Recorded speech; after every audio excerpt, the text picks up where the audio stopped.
Welcome to the deep dive. Today we're really getting into some fascinating material. It's all about reclaiming sovereignty, consent, and freedom, and specifically looking at it from a UK perspective. That's right. We've been digging into an educational source that breaks down, well, certain principles and tools related to this whole area. And our goal here is to pull out the main ideas, the key arguments, and the practical steps this particular source is suggesting. Exactly. Extracting the core message. Okay, so let's set the scene. How does this material frame, how we got here? What's the context according to this source? Well, it starts by talking about what it calls government overreach. The basic idea presented is that a lot of modern legislation tends to serve corporations or state power rather than focusing solely on the people. Okay, so a critique of where legislative priorities lie, in their view. Does it give examples? It does. It mentions how people can face penalties, fines, or even prison for breaking statutory rules. Right. But the key point it makes is that this can happen even if no one was actually harmed, no property damaged, no loss incurred by another person. It's about the rule itself. I see. So a focus on the infraction against the statute, not necessarily tangible harm. Precisely. And the source argues this kind of system, these administrative laws, have sort of normalized treating people, for legal purposes anyway, as, well, it uses the term corporate fictions or persons rather than living individuals. Okay, that leads us straight into this concept of the legal fiction, doesn't it? That seems pretty central. Very central. The source explains it through the idea of a legal straw man. It suggests that when you're registered, typically via a birth certificate, a kind of parallel corporate identity gets created. The name in all caps you see on bills and things. That's the representation it often points to, yes. All see on a PS. And the really crucial distinction the source draws is this. The state, in many cases, presumes its jurisdiction applies to that fiction, the straw man, not necessarily to you, the living man or woman. Oh, okay. That's quite a perspective shift. So if the state's interacting with this fiction, how does that actually work? What's the mechanism? The core mechanism, as laid out in this material, is all about a presumption of consent. Basically, when dealing with statutory administrative stuff, government rules, court procedures, police interactions under statutes, the system operates on the assumption that you consent. They assume you agree to play by their rules, essentially. Yes, that you consent to their jurisdiction over this legal fiction associated with you. And there's a really striking point the source makes about how this consent is often established or maybe maintained. Yeah, this is critical to their argument. The source is very clear. In these statutory administrative procedures, silence is considered consent. Silence equals consent. That's what it states. If you get a notice, a demand, whatever it is, and you just stay silent, don't challenge it, don't assert a different standing, the presumption holds. You've implicitly consented to operate under their statutory framework. Okay, so it's like an opt-out system. You're opted in by default unless you actively say otherwise. That's certainly the implication the source puts forward. And so the solution it proposes, the way to reclaim your standing, is to understand this and then actively revoke that presumed consent. And assert your own rights instead. Exactly. Assert your natural, unalienable rights as a living man or woman outside of that statutory presumption. Right. So if the problem, as they frame it, is this interaction with a legal fiction based on presumed consent where silence means agreement, what's the fix? The source lays out steps, doesn't it? It does. It outlines a process that relies heavily on common law principles. The source often contrasts common law with statutory law, suggesting common law is more fundamental, applying to living people directly. Whereas statutes need consent, in their view. That's the argument. The process also draws on what the source refers to as ancient rights. Okay, let's walk through it. Step 1. Know who you are. What's that about? Fundamentally, it's about consciously identifying yourself as a living being, separate from that legal fiction or straw man. How do they suggest doing that? The source suggests adopting a specific name format, like, say, John of the family Smith, or maybe John David Smith. Using a colon or a hyphen is presented as a way to signify the living man or woman versus the all CKPS corporate name. Interesting.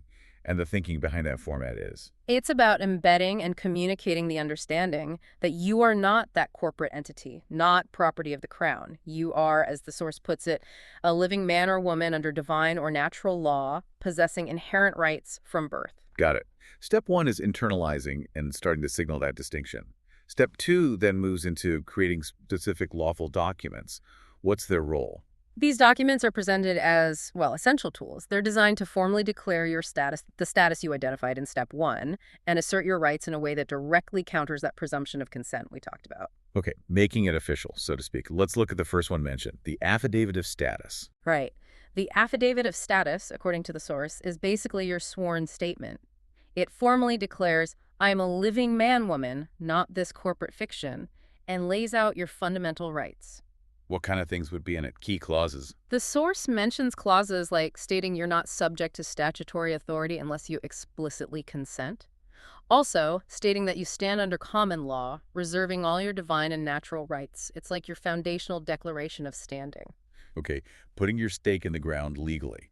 Then there's the second document, Notice of Understanding, Intent and Claim of Right. The UNINC. Yes, the UNINC. This one's presented as a really proactive tool.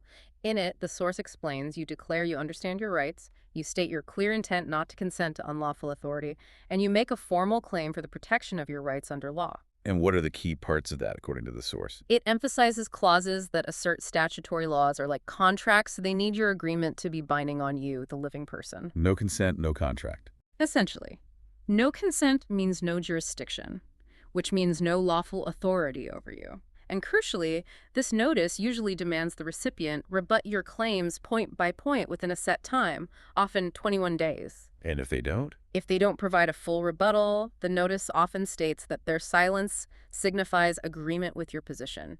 Tacit agreement. So it uses that silence as consent idea, but flips it back onto the authority. Exactly. It attempts to turn that mechanism around, requiring them to respond to avoid implicitly agreeing with your stated position. Clever. Okay, the third document is the Notice of Conditional Acceptance.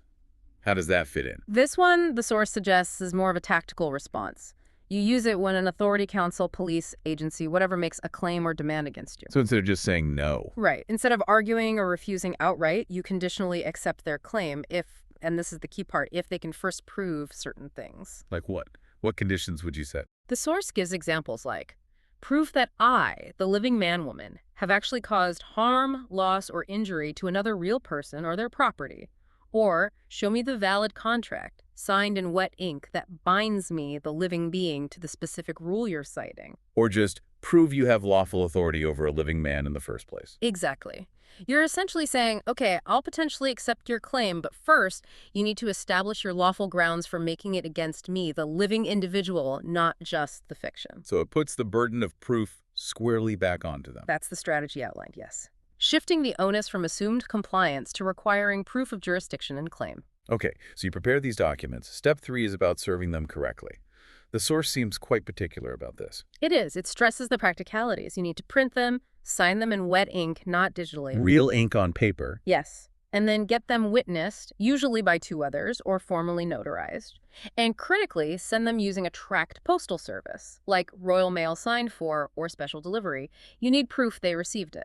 Proof of delivery is key for the record. Absolutely. The source recommends keeping a meticulous notice record ledger dates, who you sent it to, tracking numbers, whether they replied, and if they don't reply within the deadline stated in your notice. So 21 days, typically. Often, yes. Then the advice is to send a follow-up notice of default. This basically formalizes their failure to rebut as tacit agreement, sealing that understanding according to the framework. Okay, so that's the core document process. The source also mentions other tools, sort of supplementary ways to protect your position. It does. These are seen as ways to reinforce the standing you've declared. One is making your documents public, posting them online, maybe local notice boards, emailing copies, even YouTube videos are mentioned. Sort of public declaration. Yes, putting your position out there openly.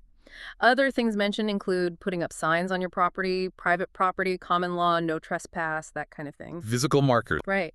And the source also mentions registering yourself or property with something called a common law court, though the specifics on that can vary depending on the material.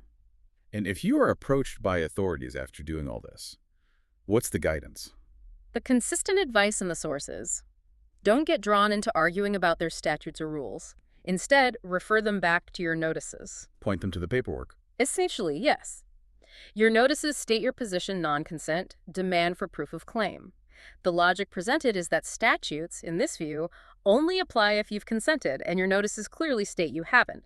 Let the documents do the talking. This whole approach seems to demand a certain mindset, doesn't it? Does the source talk about attitude? Oh, definitely. It puts a lot of emphasis on mindset, even spirituality and acting with honor. How so? It really stresses being peaceful, standing your ground firmly but calmly, never being aggressive or threatening. That's seen as crucial. So it's framed as taking a principled stand, not just being difficult. Exactly. The source is careful to state this isn't about trying to be lawless or avoid all responsibility. It's framed as reclaiming personal autonomy and accountability. And encouraging accountability from the system, too. That seems to be the ideal, yes. The guiding principles mentioned are speak truth, act peacefully, demand transparency. And just to clarify, the source material also points out that templates for these documents, the affidavit, the UNINC, the conditional acceptance are often available, right? Yes, it usually mentions that template documents are provided as part of the educational material, often as PDFs, to help people actually draft these things based on the principles discussed. They're positioned as practical tools alongside the theory. Okay, so let's bring this together. Why does the source material argue that going through all this actually matters? What's the bottom line? The concluding message seems to be that this understanding, this process, isn't about creating chaos. It's about fostering freedom, honor, and accountability both for yourself and, ideally, in your interactions with various systems. Yeah, it uses some pretty strong language at the end, I recall. It does. Things like, you are not a number, you are not a commodity, you are not a fiction. Really hammering home that core distinction between the living individual and the administrative identity. Driving home that point about the legal fiction we started with. Exactly. And the final takeaway message is a restatement of that central theme. You are inherently free, born with rights. No statute can override those rights unless, and this is the absolute key, unless you voluntarily consent to be governed by it. That idea of voluntary consent being the ultimate deciding factor. It's presented as the linchpin, the fundamental principle underpinning everything in this source's perspective on sovereignty, freedom, and how the system, in its view, operates. Right, it all comes back to consent. Voluntary consent specifically. Okay, well, after diving into this source material's perspective on consent and how it views statutory procedures, here's a thought maybe for you, our listener, to ponder. If, as this source strongly suggests, silence can imply consent within these administrative systems, how much are we truly aware of the agreements we might be implicitly making day to day just by interacting with the world around us?